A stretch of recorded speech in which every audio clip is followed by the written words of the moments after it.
But yang dia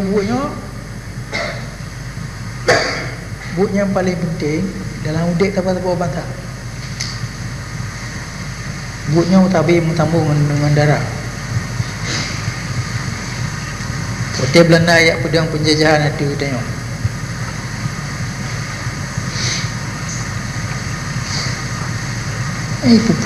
Pupung meriam dengan piata perang. Pupung dengan bayonet, dengan pedang, dengan budih. Yang bubuk lagi ni pihak kemacam apa habis, hang kemacam apa tamat. Seimbang dengan pedang, dengan pedang, dengan bayonet. Hang kemacam tom-tom.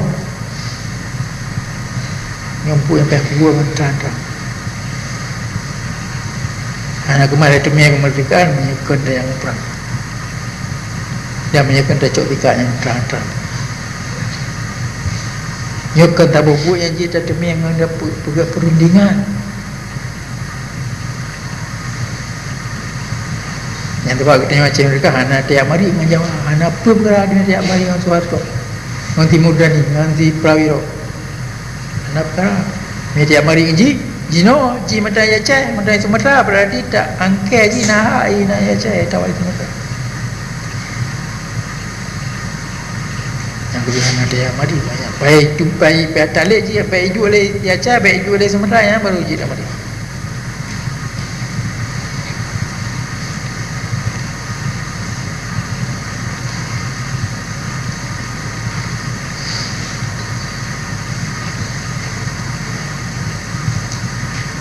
Urangnya apa yang kata jadi dia kata.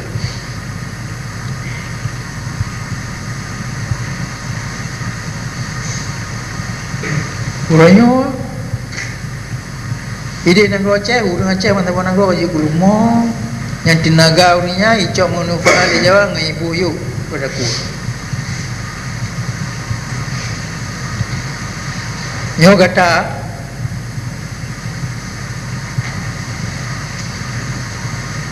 kerana kali lumo kata kaji kurang lagi, kaji kemanusia lagi kata, kaji kemanusia lagi, kaji kurang Aceh lagi.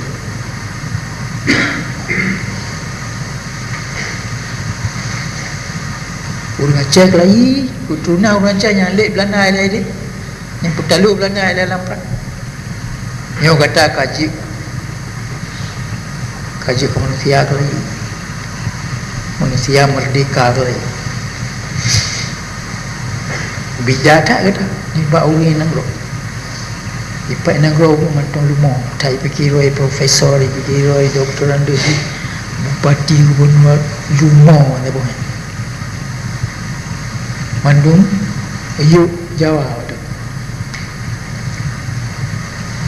terima peng Jawa pegat penyanji juga tarik langai je boy kantor, boy jalan, boy orang apa. Nyo kata kaji kurang lagi, kaji kemanusia merdeka lagi. Kali saya merumpak ngedatu lagi, kata saya semikir lagi. Pribadi kata kamu riwang kaji pribadi orang Aceh lah, sejarah Aceh gimana. Nampak kata karena keahlian baca bergabung